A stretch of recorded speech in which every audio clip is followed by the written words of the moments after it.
Hey everyone, this is Friedel Raven, and yeah, I'm back with my recap and review of Animal Kingdom season number 6. This is the final season, and the first episode, it's titled 1992. So of course we're gonna get flashbacks, and the kids have grown up, and we get to see Smurf continuing to have this sort of emotional and psychological battle with Julia in order to maintain her position as the head of the house. And yeah, and that's a house with a lot of boys in it. Anyway, the episode opens up with Andrew. He's visiting his vacant plot, and he's just reminiscing of the old times. And then we get the flashback to 1992, and we get to see Julia. She's just walking in school, and it turns out that she's actually scouting for a job that she Andrew and Baz ended up planning. And she notices a security guard. She hides, and then Andrew comes in, and the plan is that they need to steal the computers from the school library, and Julia is their scout. Young Baz is there as well, and we get the scene with Andrew taking this cart towards the library towards the library, and then he breaks the door and he goes in, and then he lets Baz in while Julia is still hanging out outside.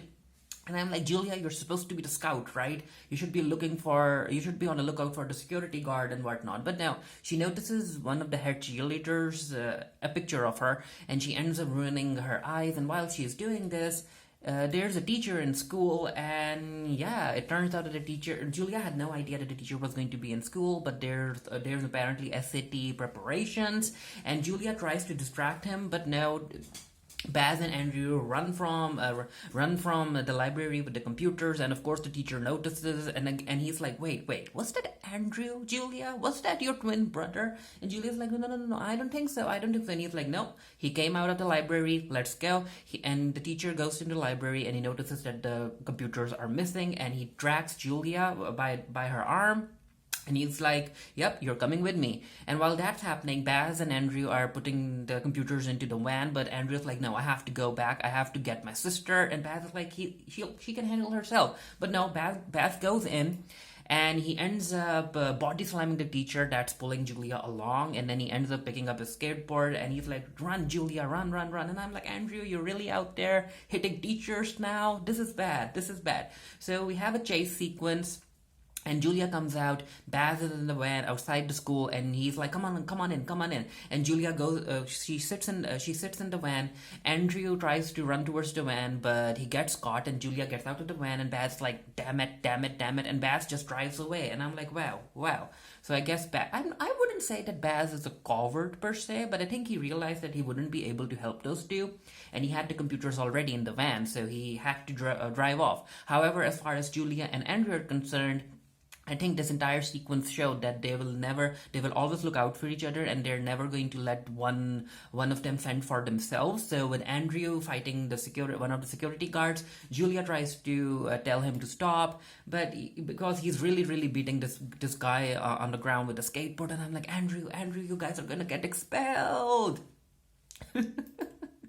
But then we cut to present time, and we see that Joshua has been hooking up with Lark, and Joshua is also growing his little tiny mustache. And I'm like, okay, Joshua, new look. And Lark isn't their attorney anymore. She's just hooking up with Joshua, and Joshua tells her his plans of buying new buildings after taking out a loan, because apparently the apartments aren't selling. And Lark is like, you know what? I'm not your attorney anymore, Joshua, and you're always about money, right? And Joshua's like, yeah, that's the type of person that I am, I guess. So we got to Deran, and Tommy is helping Deran put in deposits at the bank, and Tommy is like, okay, so we're going to deposit $20,000, right? And nothing more. And Deran is like, no, we will be doing more, but when there's a whole lot of crowd at the bar, we can't necessarily attract a lot of attention towards the bar. So yeah, 20,000, go deposit it. And as they're going to do that, we get this new character. I think his name is Timmy or something. He's supposed to be some sort of a surfboard artist. I'm not really sure. And Tommy hangs around, and we see Timmy tell Deran about this new influencer that just moved in next to his house, and he's causing a lot of noise, he's causing a lot of trouble, and it's been difficult for Timmy. I guess this guy's name is Timmy. Yeah, it's been difficult for Timmy to concentrate, and he's like, well, it is what it is. People coming out of town and ruining everything for the locals, and he walks away after Deran hands him some coffee. And I'm like, oh, okay. But yeah, all of this does come into play later on in the episode. So we see Andrew or Pope making these sandwiches. Joshua walks in, and Andrew's like, do you want a sandwich? And Joshua's like, yeah, okay, I'll eat a sandwich. And then these two talk about the lot, and and Joshua's like, you know what, Andrew, I think you should sell the lot because it's vacant. We're basically bleeding money. And Andrew's like, I'm going to do, it's my lot. I will do with it what I want to do with it. And I guess in this episode we're going to see Andrew actually do something with the vacant lot. And then these two talk about pulling a job because they need the money, but they need to wait out and figure out what type of job they're going to do. So we go back into the flashback, 1992, and we see Andrew and Julia at the police station. Of course, Janine walks in, and Janine is like, okay, you need to let my kids go. And I guess she has certain relationships with police officers, and the police officer is like, you know what, you can, or the detective is like, he's like, you know what, you can take Julia, but I need to keep Andrew because he ended up hitting a teacher. And Smurf is like, you know what, that's not how this is going to play out. My attorney will be in contact with you or your superior tomorrow, but I am taking my kids home. And that's exactly what she did. So we cut to Craig and Ren. They're hanging out at the beach with their little kid. And yeah, Craig is just happy that he's spending time with his son. So it turns out that they have an arrangement and that Craig isn't allowed to be with his baby alone. Ren needs to be there, and Ren's cousins are there as well. They're basically babysitting all three of them. And then Ren gets a call and she needs to go to work and she has to take the baby away. And Craig is like, really, you're going to take Nick away? And Ren is like, hey, this is the arrangement, okay? I'll call you. And I'm like, oh, poor Craig. So again, flashback, we get to see baby Deran playing with cars. And I'm like, oh, okay, baby Deran. Shouldn't he have a Barbie or two as well? I mean, I'm just saying. So Smurf isn't happy because of the job that Baz pulled, because she's like, you know what, Baz, what the heck are you going to do with a whole lot of computers? Computers have serial numbers and you can't necessarily fence them, okay? So why would you put yourself into so much trouble? And while that's happening, Julia walks in and Julia is like, you know what, I'm very worried. I'm actually worried about whether or not I'm going to be expelled from school. And Smurf is like, but why did you agree to this job, huh? And Julia's like, well, as if I had a choice. If I had refused, then Baz and Andrew would have come after me. They would have kept taunting me about not doing the job or whatnot. And so I had no choice. And again, Julia likes school. She's very worried about being expelled. And this is where Baz walks in. And Baz is like, hey, Julia, don't worry about this. Smurf will go to the principal. She'll talk to the principal and she'll handle this. And yeah, Smurf is like, yeah, I'll handle this, baby. I'll handle this. And Julia's like, But yeah, Julia doesn't trust her mom's word. And you know what? She's smart for it. So we cut to Baz and Julia, this very, very weird psychosexual scene, which makes sense because we know this is how Smurf tried to maintain control over her boys. And this is where Smurf is like, hey, let's celebrate tonight. Baz is like, but why? And she's like, hey, don't you remember, Shelly? It's your anniversary. 6 years ago, you walked into my house and I realized that right then that, you know what? I got myself another son. And then she ends up kissing Baz on the mouth. And I'm like, that's exactly what she did. That's exactly the Smurf we know. And Andrew is looking all at Smurf kissing Baz, and yeah, Andrew realizes that, you know what, Baz is being given a whole lot of attention compared to him when it comes to Smurf and who she likes and who she wants to lead the group and whatnot. But yeah, again, psychosexual power. It didn't work on Deran. So we cut to Joshua. He goes to Greg's gym and he's like, okay, so you have everything handled, right? And Greg is like, hey, I don't want you coming here managing my stuff, okay? Or looking into how I operate. I can handle this. And Joshua is like, oh, okay, if you say so. So we cut to Deran and Tommy, and this is where Deran's like, okay, so you brought the guy in the morning to talk to me, right? And Tommy's like, hey, I didn't have to do anything. It's just that people are annoyed by the influencers, and a whole lot of them are thinking that if the Cody boys aren't going to handle such things, who is? And Deran's like, okay, I understand that. I guess I'll have to handle the situation. So we cut to the Cody house, and Gia walks in, and I'm like, oh, okay, Gia, okay. So Gia walks in, and yeah, she realizes that Andrew and Bob aren't necessarily happy to see her because she ended up, yeah, she basically told them that she won't be working with them, and she left them to fend for themselves. But this is another business opportunity, and Gia's like, you know what? I have competition in the market. A new girl who thinks that she can compete with me. I need you to steal her items from. I need you to steal items from the warehouse, and I need you to put her down and whatnot. Her business down, not her, not her. She doesn't want her killed. And Andrew and Joshua are like, you know what? We'll think about it, Gia. We'll think about it. And Gia's like, okay, but don't think too long. And then she walks away, and Joshua is like, okay, so do you think we're going? Do you really want to do this? And Andrew's like, hey, it's a job, okay. So we cut to Joshua going to meet Gia, and Gia's like, all of the plans are here, and she notices that Joshua isn't happy, and she's like, okay, you're still angry at me for not working with you? It was an executive decision. It was a business. It's all business, okay. And here are the plans. Here's the security, and this is where Gia mentions that the warehouse of her competitor has the same security as her, and I'm like, oh, I just knew that Joshua was going to pull something, and he did. So we cut to the flashback, and we get to see a young Gia trying to work with Smurf, and Smurf is like, hey, I don't have actual money to give to you, but I do have computers. And Gia's like, what the heck am I supposed to do with computers, Janine? And Smurf is like, hey, figure it out.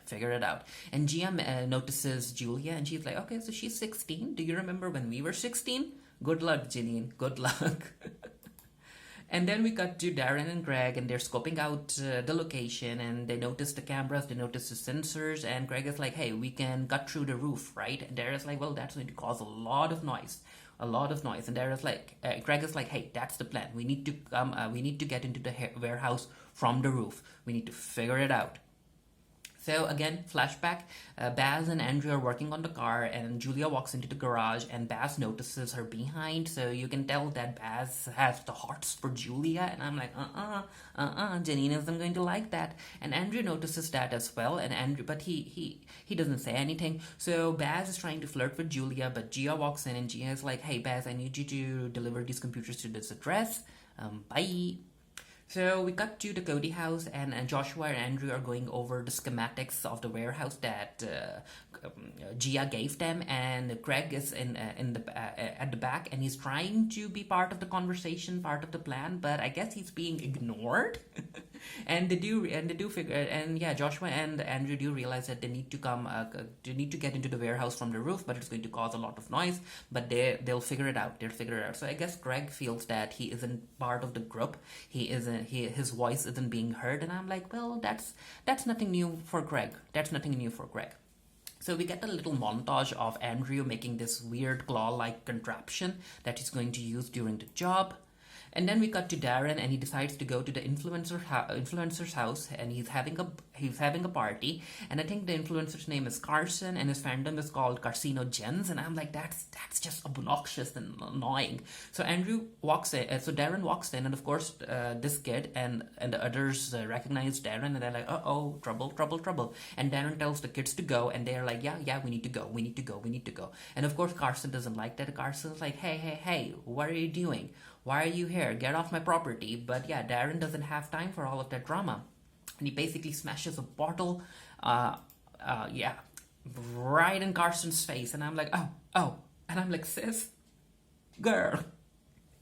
The entire moment is being live streamed. You could get into trouble for this, Deran. You could, but I guess Deran doesn't care, and he walks away. And we get a little shot of the guy who met Deran at the bar, and he's happy that Deran was able to handle the situation. So, and I have a feeling that this moment is going to go viral on social media, and Deran might end up being a kind of an influencer too.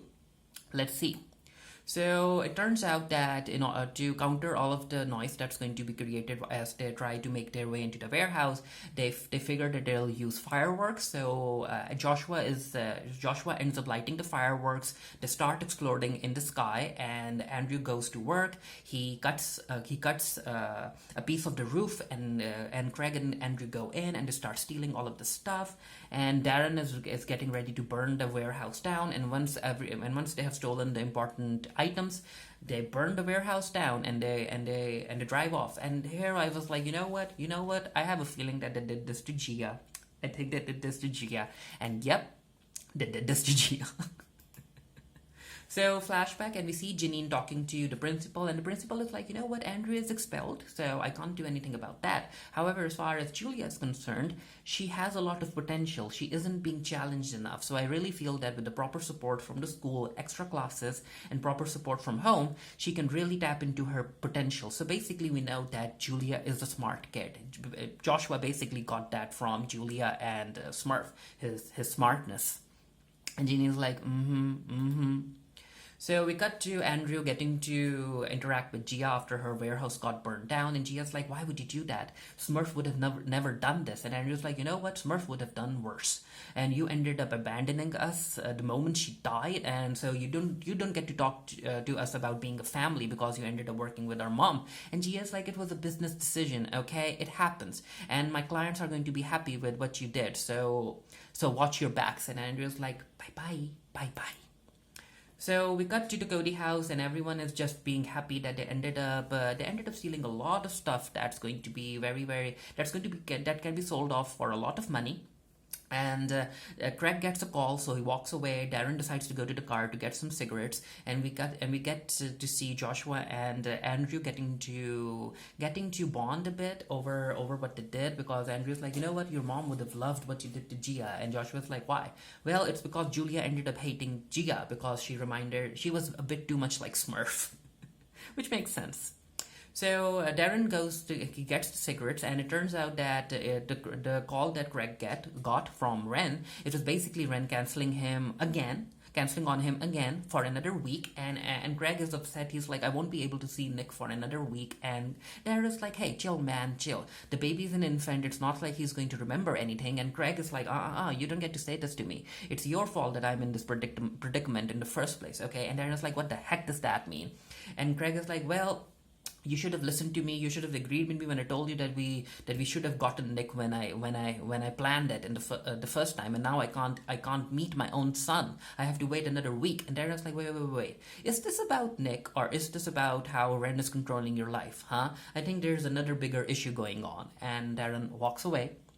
And in the flashback, we get to see Baz. He's in the swimming pool naked, and he invites Julia in. And I'm like, Baz really wants to get close to Julia. And Andrew notices that he's watching those two having fun in the pool, and then Smurf notices it as well, and we get this very, very well-written scene where Smurf is just walking around the kitchen. She is listening to Baz and Julia having fun. She pours herself a glass, and then she notices Andrew, and she's like, you know what, I have to put a stop to this. She walks out, and she's like, hey, Julia, you need to wear clothes around your brothers, okay? You need to wear clothes around your brothers. And Julia understands that, and she gets out of the pool, and she wears her shirt, and Smurf she basically calls Julia, she basically says that Julia looks like a drowned rat, and I'm like, Janine is not happy about what Julia just did. We're trying to get Baz. And because, Smurf can see that Baz has the hearts for Julia, and Janine doesn't want competition. Janine does not want competition. And this is where we get a little scene where Janine is like, hey, Julia, I apologize. And Julia's like, for what? She's like, well, I talked to your principal, and she said that you're expelled now. And Julia's like, wait, where am I going to go to school now? And Janine is like, hey, we'll figure it out. And she basically lies to Julia, and she just wants to hurt Julia. And I also think that she ended up telling Julia that she got herself expelled because she wants Julia to blame her expulsion on Andrew and Baz, because they are the one who told her to be part of the job. And she just wants Julia to blame Baz and stay away from him. And I'm like, I don't think that that's going to work, Janine. I don't think that that's going to work. So the episode ends with these scenes switching between Andrew and Julia, where they're basically getting ready to go to sleep. And they're I think they feel tired. I think they feel exhausted. Being part of the Cody family is exhausting, and I think that's what the scene is supposed to show us that both of them are exhausted being part of the Codys. And yeah, that's what I got. But anyway, let me know what you thought of the episode down in the comment section below. Of course, I'll be doing a written review just for the Geek Theory. The link to my review will be down in the comment section below. I like this premiere, and of course, I'm really excited to see what the writers have planned for the Cody family in the 6th and final season. Are all of the Cody boys going to survive? Who knows? Who knows? But yeah, let me know what you thought of the episode down in the comment section below. And until next time, stay happy, stay safe, stay blessed. See you guys later. Bye.